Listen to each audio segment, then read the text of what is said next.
کیا دارالحرب میں سودی کاروبار جائز ہے؟ اس کی تفصیل کیا ہے؟ چنانچہ اس مسئلے کی اصل حقیقت یہ ہے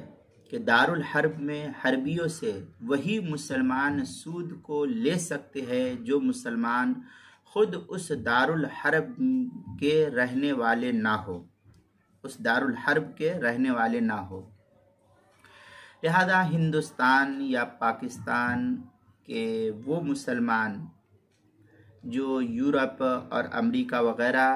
ملازمت کے لیے عارضی طور پر تجارت کی غرض سے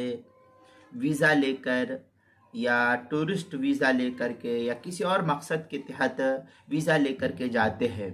ان کے لیے وہاں کی سرکاری بینک اور وہاں کے غیر مسلموں سے سود حاصل کرنا اور اس کو اپنے استعمال میں لانا درست ہے، لیکن خود ان ملکوں کے رہنے والے مسلمانوں کے لیے یہ صورت جائز نہیں ہے۔ چنانچہ فتاوی شامی میں ہے وَلَا بَيْنَ حَرْبِيٍّ وَمُسْلِمٍ مُسْتَأْمِنٍ وَلَوْ بِعَقْدٍ فَاسِدٍ